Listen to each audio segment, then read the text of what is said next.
아마 세상 제일 편한 투자가 비트코인이지 않을까 생각을 하는데요. 지금은 굉장히 위험한 때다. 지금 굉장히 위험하다. 왜냐하면 비트코인이 이렇게 쉽게 올라갈 것 같지만 10만 달러를 기준으로 요동을 치고 있는 거예요. 강세론자로서 말씀드리면은 지금 10억을 바라본다면 지금 넣으셔야 되죠. 10억을 바라본다면 아직도 싼 거다. 그렇죠. 제가 만약에 지금 비트코인을 발견한다면 10억을 생각하면서 사면 올 것 같아요. 이번 상승장에서는 보수적으로 보면 2억이고요. 아주 낙관적으로 보는 사람이 5억 보고 있어요.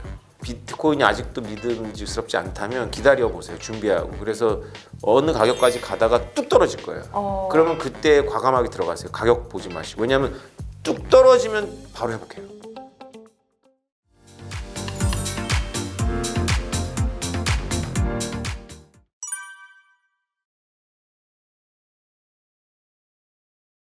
그럼 이제 비트코인의 어떠한 내용에 대해서 조금 알아봤고 우리 그 교수님의 그 신념에 대해서도 믿음 발견한 어떤 이야기도 좀 들어봤는데 그럼 이제 이제부터라도 저희는 지금이라도 비트코인을 사야 되는지 너무 알고 싶거든요. 만약에 제가 요새 방송에 좀 나갔어요. 공중파 방송에. 네. 그러니까 원래 저를 이렇게 찾지 않거든요. 근데 트럼프 대통령 당선 이후에는 공중파에서도 진지하게 이거를 보기 시작했어요.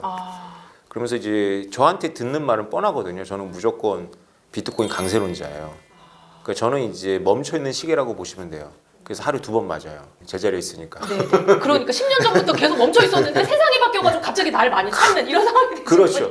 그럼에도 불구하고 제가 뭐라고 방송에서 얘기를 하냐면 지금은 굉장히 위험한 때다. 지금 굉장히 위험하다. 왜냐하면 비트코인이 이렇게 쉽게 올라갈 것 같지만 10만 달러를 기준으로 요동을 치고 있는 거예요. 10만 달러는 왜 위험하냐면 저보다 먼저 비트코인을 발견한 사람들이 있어요. 네. 보통 미국의 젊은 층들인데 그들은 별로 안 좋은 이유로 비트코인을 발견했어요. 왜냐하면 마약을 하고 싶은데 돈이 없어. 아니 돈이 없는 게 아니라 비트코인 가지고 하면 익명성이 보장된다고 정상적인 이렇게 거래를 안 해서 그래서 착각을 한 거예요. 그래서 이런 그 커뮤니티에서 비트코인이 답이야 해갖고 막 10,000개씩 산 거예요. 그 당시에 뭐 몇 센트 안 하니까 10,000개씩 뭐 많이 얼마 그게 다 재벌이 된 거예요. 그 중에 일부는 감옥 갔다 왔어요. 나중에 이제 형량 거래를 해갖고 네네. 연방교도소에서 1년 있다 나오고 이런 친구들도 있어요. 그렇지만 어쨌건 그들이 많이 갖고 있었는데 이들이 라이프 스타일을 완전히 바꿔버렸어요. 그러면 세계 여행 다니고 명사로 막 다녀요. 근데 비트코인 안 팔고 이러고 다니는 거거든요. 그러니까 마이너스 통장 쓴 거예요. 그들의 청산 가격 1차 청산 가격이 10만 달러예요. 어쨌든 지금 그거를 팔지 않고 그렇게 다녔던 것들을 얘들도 이제 현금화해야 그렇죠. 되니까. 그렇죠. 라이프 스타일 이미 오래전에 바꿨거든요. 걔네는. 그럼 누적된 빚이 굉장히 많겠네요. 그렇죠. 갚아야 되니까. 자기 가지고 있는 자산에 비하면 아무것도 아니니까. 이 정도쯤에서는 어쨌든 차익 실현을 할 거다고 보시는 그렇죠. 거죠. 예. 그리고 네. 이제 20만 달러가 또 이제 목표치고 대부분은 30만 달러라고 그러더라고요. 30만. 그러면 최소 이제 3억 이상은 올라간다. 이렇게 보시는 거네요, 무조건. 당장은 안 가죠. 어쨌든 이거는 장기적으로 보더라도. 그렇죠. 그리고 강세론자라고 하셨으니까 그렇죠. 언젠가는 그렇게 될 거다. 강세론자로서 말씀드리면은 지금 10억을 바라본다면 지금 넣으셔야 되죠. 10억을 바라본다면 아직도 싼 거다. 그렇죠. 제가 만약에 지금 비트코인을 발견한다면 10억을 생각하면서 사면 올 것 같아요. 근데 이제 이 비트코인으로 이게 또 한 몇 년 전까지만 해도 이거 사가지고 막 인생 망했다 이런 청년들도 많았잖아요. 그렇죠. 폭락하고. 그렇죠. 그럼 이게 지금 이거는 뭐 주식처럼 뭐 추세를 본다거나 아니면 뭐 이게 폭등 뭐 이런 사인 같은 거를 좀 알 수 있는 것도 있어요? 아마 세상 제일 편한 투자가 비트코인이지 않을까 생각을 하는데요. 보통의 젊은 층들이 비트코인에서 망했다는 것은 비트코인이 아니에요. 비트코인이라고 스스로 표현하지만 비트코인이 아니라 여러 가지 잡코인들이에요. 다른 코인들. 그렇죠. 비트코인만 만약에 했다면 그렇게까지 처참하진 않아요. 비트코인은 뭐 80% 폭락이 있는데 바로 회복을 해서 보통 이제 우리가 겨울이라고 그러는데 한 절반쯤이에요. 고점 절반에서 그냥 한 1, 2년을 나면 또 좋아지거든요. 또 좋아지고. 근데 저처럼 발견을 한 확신이 있잖아요. 네. 그럼 별로 스트레스 안 받아요. 그냥 묻어주는 거다. 네, 그렇죠. 어차피 다시 또 반감기가 되면 또 난리 칠 거니까. 그래서 이번에도 반감기 이후에 난리가 안 날 거라고 사람들 또 속고 있었어요. 근데 저는 뭐 여유 작작하면서 지난번 블랙몬데이 있잖아요. 네네. 블랙몬데이 때 막 비트코인이 다시 5만 달러 밑으로 떨어지는 거예요. 네. 제가 라방을 딱 켰죠. 지금 사야 된다? 라방 켜갖고 이제 저의 추종자들 안심을 시키고. 왜냐하면 이들은 저처럼 발견한 게 아니라 저를 발견한 거기 때문에. 그렇죠. 제가 안심을 안 시키면 또 팔아요. 그래가지고 그런 막 떨어지는 그 시점에 저는 라방을 켜요. 이런 경우가 제가 여러 번 있어요. 한 번만 불안하니까 사람들은. 그렇죠. 심리적으로. 한 번만 그런 게 아니라는 거. 이건 뭘 의미하냐면 두 가지 중에 하나. 제가 미쳤거나 네. 아니면 저는 진짜로 확신하고 있거나죠. 그렇게 막 떨어질 때는 라방 트는 사람 저밖에 없어요. 상황이 수습되고 뭔가 하죠. 결과론적으로 얘기를 하지 네. 사실 그 상황에 같이 있으면서 얘기를 하는 사람은 없다 이 말씀이시잖아요. 그 정도로 네. 저는 10년 전에 제가 이렇게 그 저한테 어웨이크닝이 너무 강렬했어요. 지금 이제 그러면 그 전에는 처음에는 사모님한테는 말씀 안 하셨다고 했잖아요. 그렇죠. 그럼 사모님한테는 언제 오픈하셨어요? 우리 아내한테는 제가 비트코인 얼마를 갖고 있는지에 대해서 최근까지도 정확하게 말하지 않았어요. 다만 우리 아내는 막연하게 이제 내가 일을 안 하고 원래 하던 일을 줄이고 비트코인을 하니까 이제 우리 아내는 짜증이 엄청나게 나서 그렇죠. 저를 뭐 굉장히 구박을 많이 했죠. 그 제가 집에 어느 날 오면서 2016년도였어요. 2010년 불정 전에 너무 낮아졌어요. 20만 원, 30만 원대였어요. 그때 우리 아내한테 아파트를 담보로 2억 원 대출 받아서 비트코인을 사자. 지금 싸니까. 그렇지. 그 얘기를 할까를 물어보려고 버스에서 여러 번 시뮬레이션을 돌려봤어요. 여러 가지 가능성을. 근데 결론이 같아요. 한 대 맞고 이혼 소리 듣겠더라고. 그래서 말 안 했어요. 말 안 하고 이제 나중에 이제 엄청 비싸진 다음에 내가 그랬다고 얘기했더니 우리 아내가 말했으면 자기가 허락해 주는 건데 왜 말을 말 안 했냐고. 말 안 했냐고. 아 그러면 이제 지금은 두 분이 같이 강세로 간다 이것에 대한 믿음이 두 분이 같이 있으시겠어요? 아니요, 그건 아니고 그건 아니고. 우리 아내는 또 가끔씩 이렇게 팔고 싶어 해요. 아 그러면 저기 교수님은 한 번도 안 파셨어요? 아니죠. 팔아서 아내 줘야 돼요. 아 그렇죠. 네, 왜? 우리 아내가 그래야- 저점에서 꼭 팔게 만들어요. 아. 그러니까 저한테 돈이 안 나오면 그냥 인테리어를 해버려요. 저점에서. 돈이 나올 수밖에 없도록. 집을 계약해 버린다고. 저점에서. 아 그렇구나. 안타깝네요. 네. 그래서 이번에 미리 선제적으로 예. 저는 이제 오픈했으니까 저는 1억 7천에서 일부 정리를 할 거예요. 아 1억 7천에 정리를 해서 이제 아내 주려고. 한번 제가 고점에서 한 번도 못 팔아봤거든요. 아 1억 7천이 언제쯤으로 우리 이거 한번 저걸로 해보려고 성지순례 방송으로 언제쯤 올 거라고 보세요? 아 분위기상 올해 말에 올 줄 알았더니 그건 아니고 내년 초에 올 것 같아요. 그렇게 빨리 온다고요? 1억 7천은 금방 왔다가 훅 꺼지겠죠. 그럼 지금이라도 사야 되는 게 맞네. 그래서 제가 1억 7천에 청산한다는 말을 8천만 원대부터 했었거든요. 그래서 많은 사람들이 제가 1억 7천에 청산하는 것을 되게 의아하게 생각해요.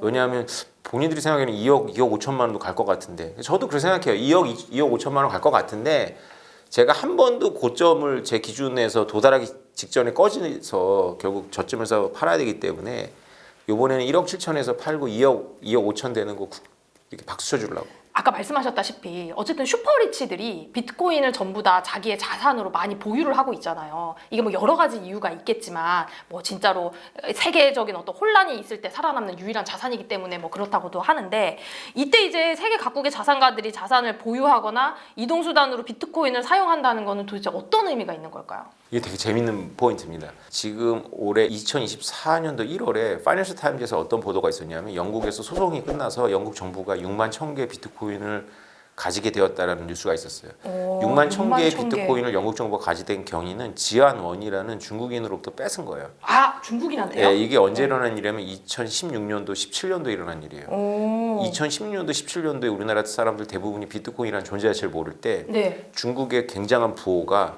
전 세계로 자기 대리인들을 보내가지고 자금 세탁을 시켰어요. 아. 비트코인을 줘서 보냈어요.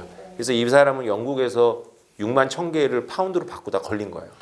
그 6만 1,000개를 영국 정부가 이제 압류하고 재판이 계속 있다가 이제 올해 초에 재판이 끝난 거죠. 근데 그게 영국 정부가 가지는 게 맞다 이렇게 재판이 끝난 그게 건가요? 영국 정부 거예요. 영국 정부가 된 거예요? 그러니까 영국에서 저지른 범죄니까. 오. 근데 제가 드리고 싶은 말씀은 뭐냐면 2014년도 제가 비트코인 발견하고 이렇게 미덕 같은 데 나가면 중국인들이 있었어요. 한국인데 네. 젊은 중국인들이 왔었어요. 네. 그러니까 저는 막연하게 중국인들이 되게 비트코인을 빨리 발견했다 이런 생각을 했는데 시간이 지날수록 어떤 생각이 드냐면 아 자금을 유출하기 위해서 비트코인에 눈을 떴구나. 이게 2012년도에 시진핑 주석이 주석직에 오르면서 시작한 게 반부패 캠페인이거든요. 그래서 매년 2만 명 이상의 고위 공직자를 숙청하고 있어요. 지난 10년 동안.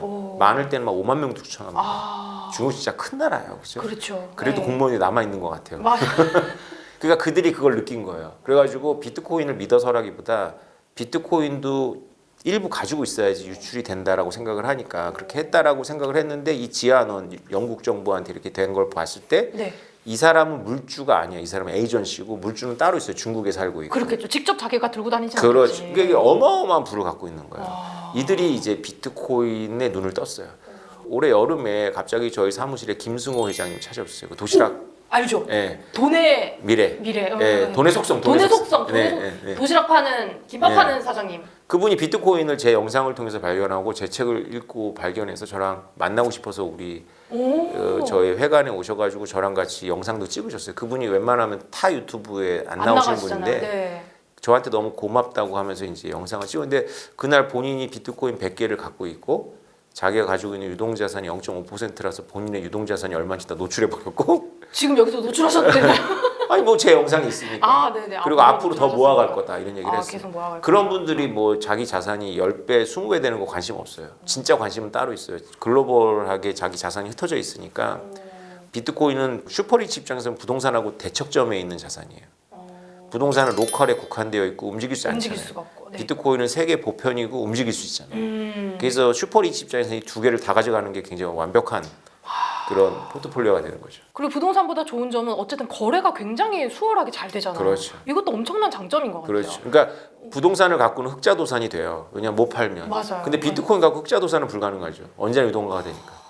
어쨌든 비트코인 가격이 앞으로는 정말 10억까지도 바라보신다라고 하니까 지금도 늦지는 않은 것 같지만 이것도 쉽지 않은 일인 것 같아요. 그러나 주의하셔야 될 거는 이번 상승장에서 10억이 간다는 얘기는 아니에요. 그렇죠. 장기적. 그렇지. 한 5년 이상 장기를 보셔야 되고 이번 상승장에서는 보수적으로 보면 2억이고요. 아주 낙관적으로 보는 사람이 5억 보고 있어요. 보수적으로 봐도 2억이에요? 근데 2억을 가면 희망사항인데 2억을 가면 떨어져도 1억 7천만 원이에요. 그러면 이제 지금 사실은 들어가기에는 그러면 조금 나는 높은 것 같아요. 그러면은 좀 떨어지는 시점은 언제로 보시는 거예요?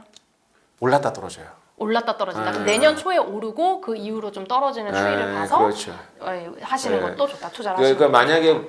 비트코인이 아직도 믿음직스럽지 않다면 기다려 보세요. 준비하고. 그래서 어느 가격까지 가다가 뚝 떨어질 거예요. 그러면 그때 과감하게 들어가세요. 가격 보지 마시고. 왜냐하면 뚝 떨어지면 바로 회복해요. 어쨌든 그 가격까지는 무조건 회복하고 더 올라가니까. 그렇죠. 뚝 떨어지면 바로 회복한다 이렇게 생각하시면 되고요. 진짜 크게 떨어질 거면 예를 들면 진짜 5억까지 간다. 그럼 크게 떨어질 거예요. 그 5억까지 안 가길 바래요. 왜냐면 5억까지 가면 우리는 기분이 좋지만 네. 1억대로 떨어져요. 그게 떨어진다는 의미는 차익 실현을 그만큼 많이 한다는 얘기죠. 그렇죠. 어떤 호재도 매도세를 이길 수는 없어요. 비트코인은 매도세가 굉장하다고 보시면 돼요. 가격이 오르면 매도세가 몰려요. 그러면 이제 비트코인 말고 이제 다른 알트코인 같은 것들은 비트코인의 가격을 좀 따라갈까요? 어떻게 보세요? 비트코인은 추월하죠. 추월한 그렇죠. 비트코인은 추월한다고요? 지금이 어떤 거냐면 4년에 한 번 어촌에 지금 큰 배 들어온 거거든요. 만선이 돼서.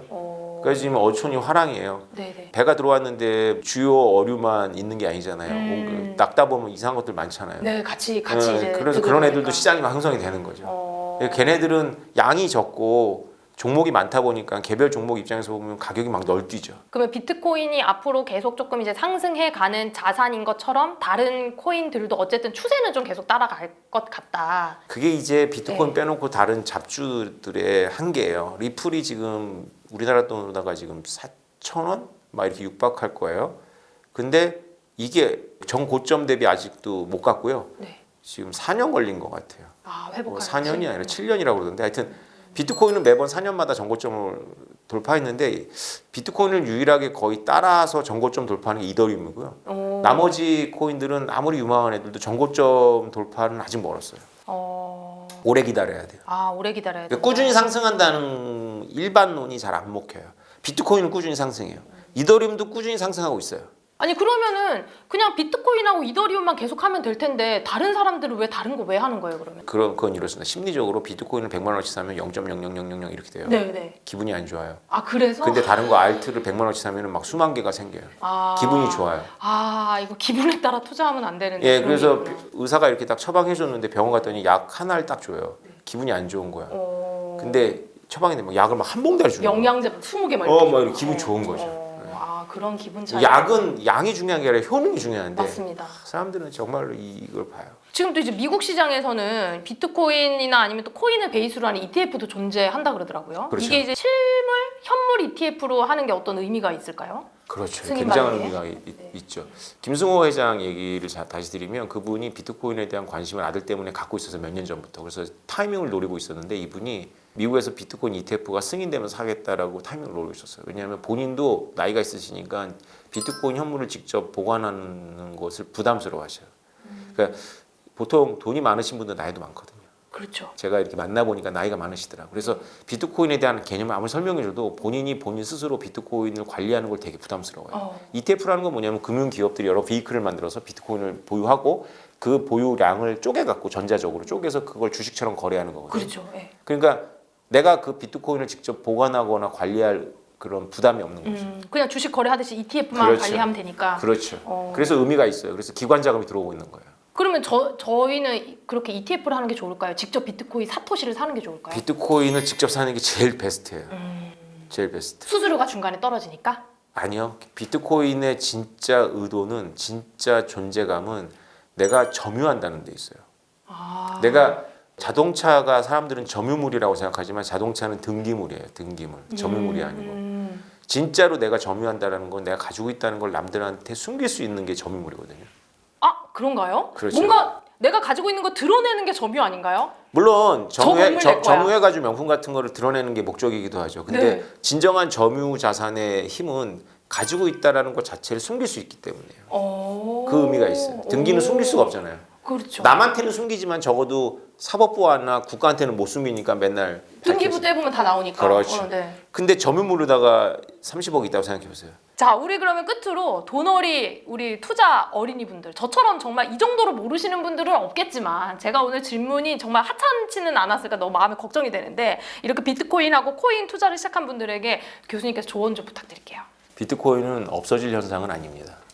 네, 비트코인 가격이 등락을 거듭하겠지만 비트코인은 없어질 현상은 아니고 점점점 그 세가 늘어날 거예요.